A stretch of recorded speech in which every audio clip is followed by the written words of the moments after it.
catering company. First, you have some time to look at questions 1 to 5.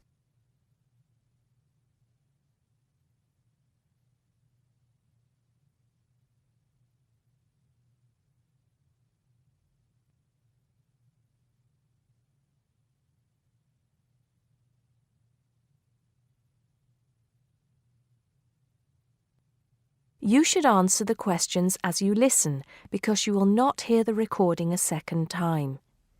Listen carefully and answer questions 1 to 5. Hello, 5-star Caterers. Can I help you? Oh, yes. I spoke to you an hour ago about the arrangements for our end-of-term party. Oh, that's right. It's Mr. Saunders, isn't it? Actually, it's Sanders. That's Sanders.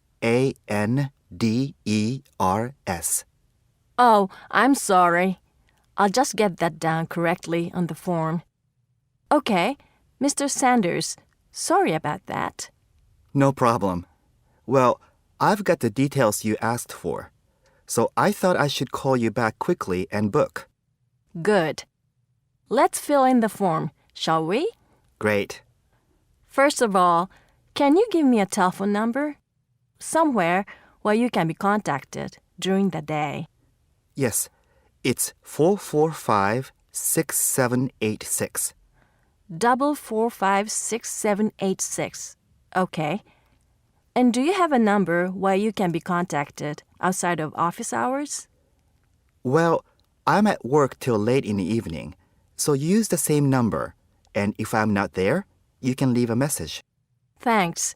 I'll make a note of that. And how many guests shall I put down? Okay, that's changed. So instead of the figure I gave you before of 85, it's now only 50. It's much lower, I'm afraid, because a lot of people can't make that date. That's not a problem. Can you remind me of the date we'd set? Yes, it's the 25th of June. Okay, that's fine. Before you hear the rest of the conversation, you have some time to look at questions 6 to 10.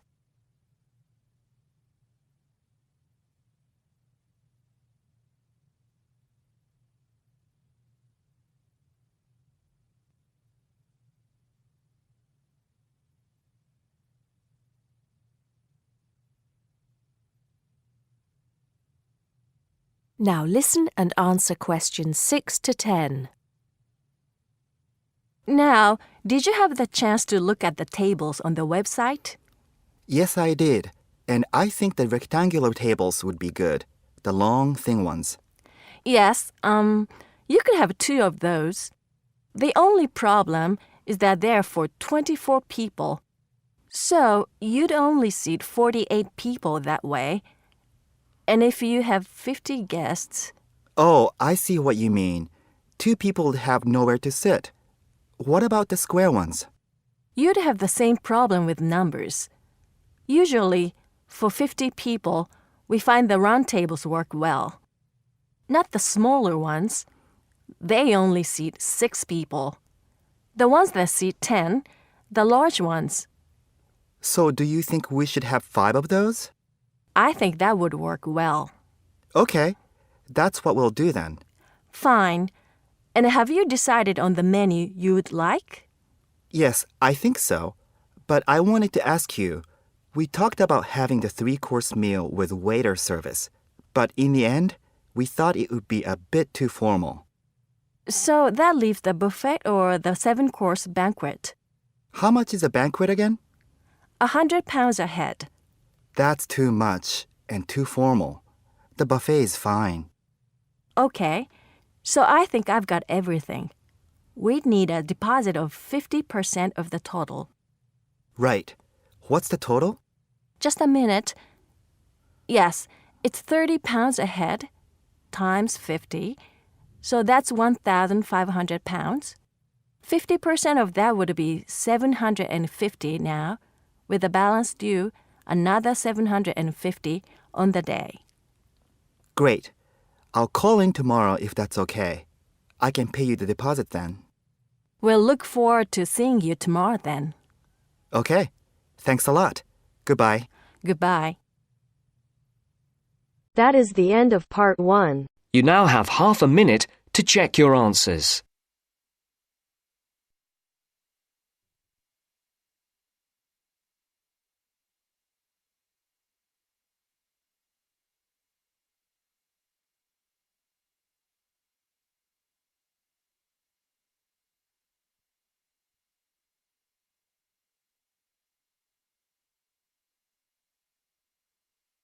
Now turns to part 2. Part 2. A man wants to place an order by telephone for some office stationery. Listen to the conversation between the woman and the man and answer the questions. First, you have some time to look at questions 11 to 16.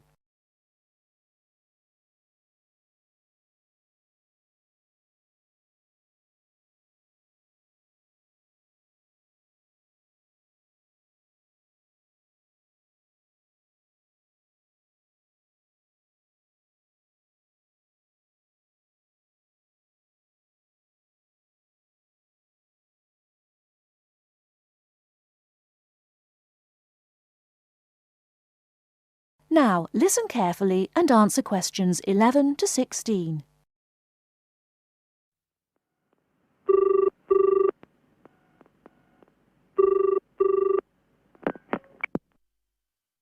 Thank you for calling Millennium Office Supplies. If you would like to place an order, please press 1. Your call has been placed in a queue. A customer service operator will be with you shortly.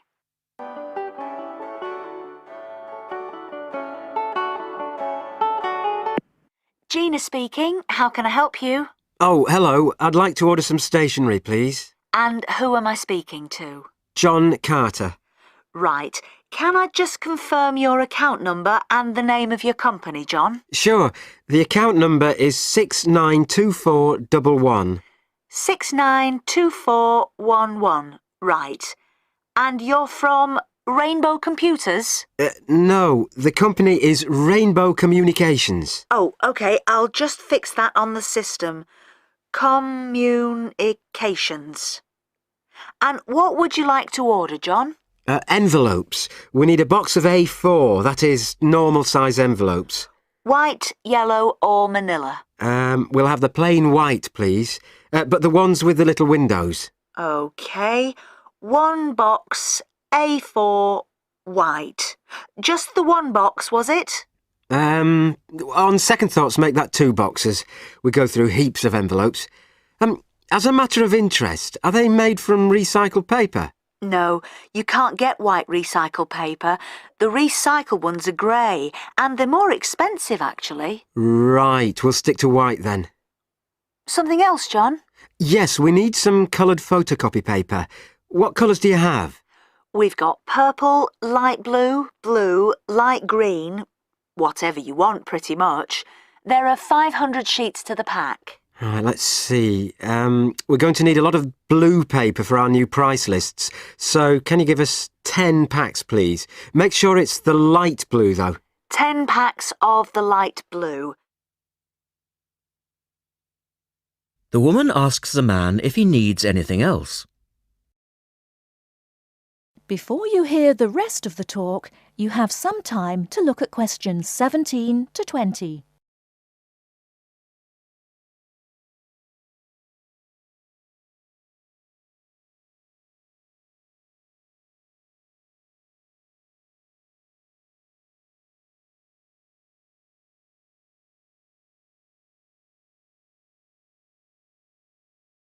Now listen and answer questions 17 to 20.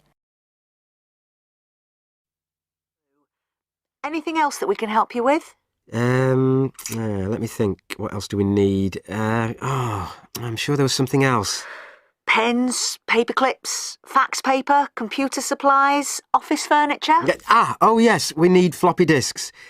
Do you have those nice coloured ones? Yes, but they're a bit more expensive than the black ones. Oh, that's all right. I'm not paying anyway. Right. Floppy disks. And what about diaries for next year? We've got them in stock already and it's a good idea to order early. No, I think we're all right for diaries. But something we do need is one of those big wall calendars. You know, one that shows the whole year at a glance. Do you stock those? We certainly do. OK, can you include a wall calendar then, with the other stuff? Just make sure it's got the whole year on the one side. Sure. And do you have a copy of our new catalogue? No, I don't, but could you send one? Yes, I'll pop one in with the order. You'll find it a lot easier to remember what you need if you have our catalogue in front of you next time. Yes, good idea. And when can you deliver this? Should be with you tomorrow morning. Can you make sure that it's not after 11:30 a.m? Because I have to go out at 12. There's only myself here on Fridays. Fine. I'll make a note on the delivery docket that they should deliver before 11:30. Thanks very much. Thanks. That is the end of part 2. You now have half a minute to check your answers.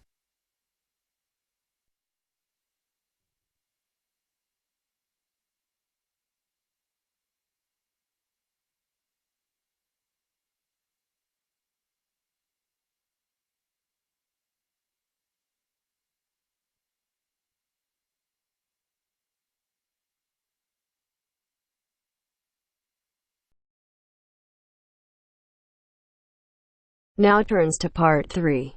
Part 3. You will hear a student, Penny, talking to two friends, Ray and Louise, about a television competition Ray has entered called Travel Documentary. Before you hear the conversation, you have some time to look at questions 21 to 26.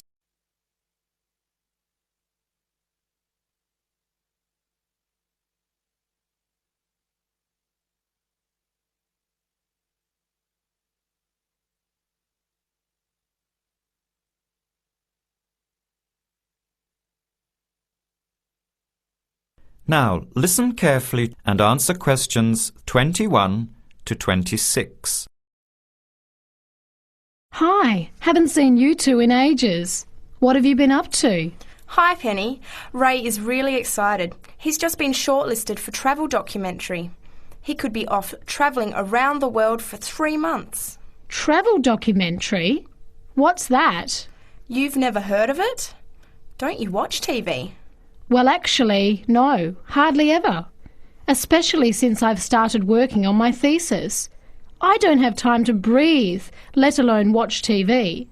So what's this all about, Ray? Well, actually, it's a competition run by public TV. It involves my two great loves, travel and filmmaking. Is it that program where people are sent around the world making documentary videos? I have heard of it. Fantastic! So you've been chosen? Not yet. I'm one of 34 selected for an interview next week, so I've made it through the first cut.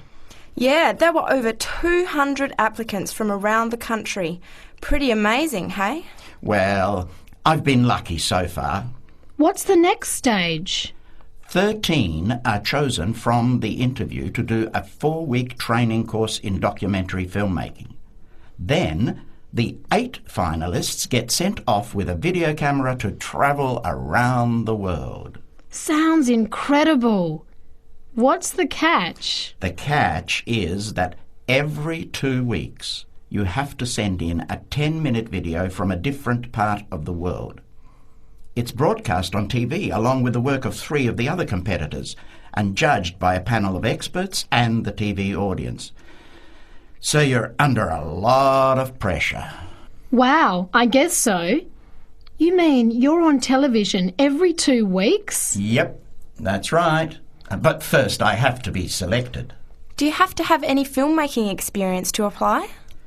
Some background in photography or video making helps, but you're not supposed to be an expert. In fact, you can't apply if you've already worked in filmmaking. We all get the same 4-week course, so we start with the same skills. Can you go anywhere in the world you want? Each competitor makes up his or her own travel plans and has to get them approved. Before the conversation continues, you have some time to look at questions 27 to 30.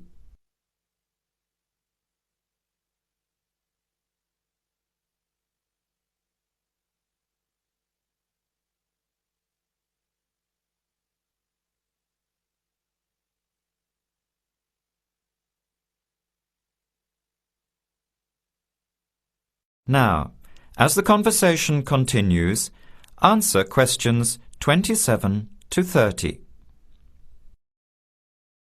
Have you talked with anyone else who has done it?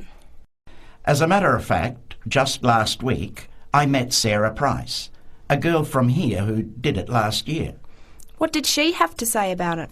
She said it was the most amazing experience of her life, but it was really tough at times.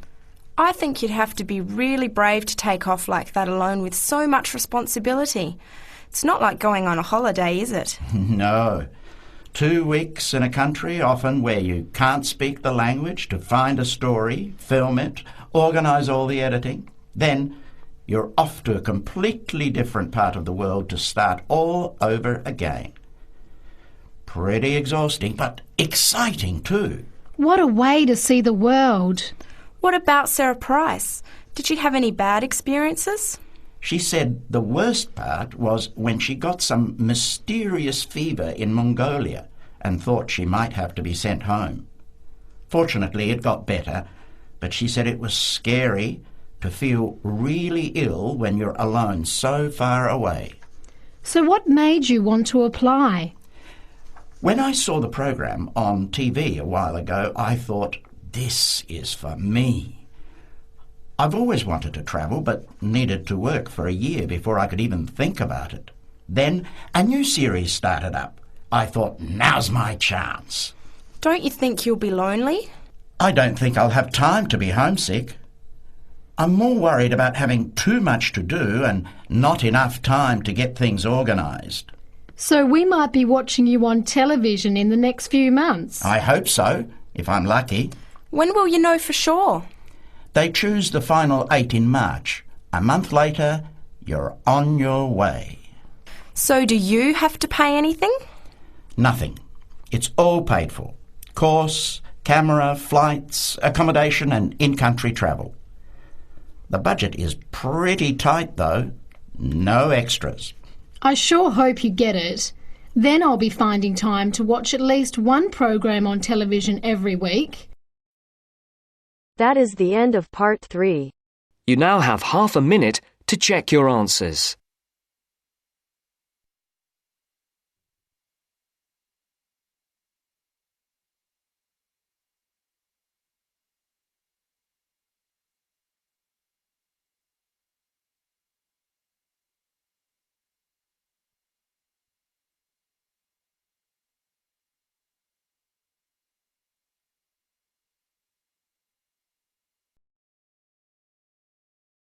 Now turns to part 4. Part 4. You will hear a talk on the work of a printing department at a university. First, you have some time to look at questions 31 to 40.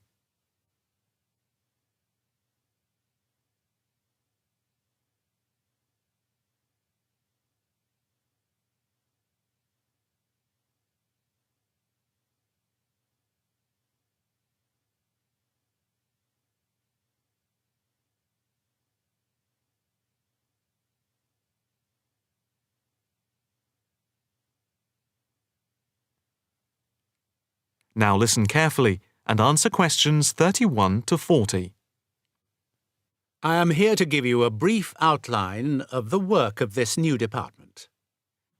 The Department of the Printed Word has a very short history, having been created just 10 years ago. Some statistics to start with. The first intake of undergraduate students consisted of 20 students, which rose to 37 in the second year. And we now have about 50 in the first year, doing a wide range of courses, full and part-time. We have a thriving research department, with 17 students on the taught MA course and 7 students doing research full-time. In all, we have 9 full-time lecturers and 16 part-time lecturers who work mainly, but not exclusively, in our evening department. Of the total student body, approximately 21% are from outside the country, a number which has been increasing steadily over recent years. Although students from overseas have to reach a minimum level of competence in English before they follow a course at the university, some may require remedial help with their English. And we can offer help through the Student Support Services as part of the general assistance given to all students. For home students, both graduate and undergraduate, there are bursaries to help with travel and accommodation, for which I would advise you to contact Mrs. Riley at the end of this session. Increasingly, we are forging external links with organisations in the publishing world. And we have been very fortunate in that we have received money to sponsor not just various students within the department, but also technicians and lecturers. Each year we hold a series of lectures which are given by external speakers in the world of printing and the media. The series of workshops that you see around you have been built thanks to a very generous donation which has allowed us to develop our facilities for bookbinding and restoration. Now, the main work of the department relates to teaching the mechanism of printing. And as most printing is now so highly technological, all our students have to be computer literate. For those of you who are interested in taking a module in this department from another department, and who feel that you may not have the necessary computer skills, don't let the technology put you off. We have a number of specialist technicians who can support and deliver crash programs in the computing technology required. As long as you can switch on the computer, you are halfway there. We have what can only be called state-of-the-art facilities, especially for those wishing to move into the publishing world, working not just as printers, but also in editing, page design, layout, and bookbinding. With the extensive facilities we have for book restoration, some of our former students are now employed as expert book restorers and conservationists, skills which were once almost dying out. In the display you will notice samples of work on book cover design, and as well as having all the necessary computer programs for dealing with printing, we have some old printing presses. Despite being largely a modern department, we do have an increasing interest in research into the history of the printed word, ranging from early European to Chinese and Japanese printing techniques. We have in fact some very well-known experts on early printing in Europe in the 15th and 16th centuries. If this area appeals to you, you can talk to Dr. Fred Clare afterwards. From China, we're lucky to have as a visiting lecturer Dr. Yu, who is an authority on early Chinese manuscripts and printing machines. If you are thinking about doing a module with us, or you are interested in doing research after you have finished your first degree, the person to talk to is Professor Clarkson, who will be able to give you all the details. For postgraduate research, you should really be thinking about applying now, even though we are only in December, as the department now attracts large numbers of people, and we always have many applications for each research position. That is the end of part 4. You now have half a minute to check your answers.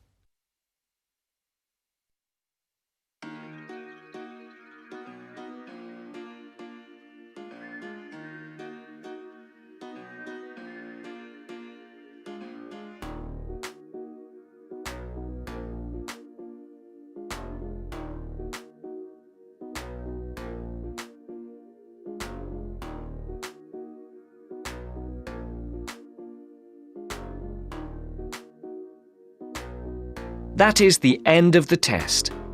You now have 10 minutes to transfer your answers to your IELTS listening answer sheet.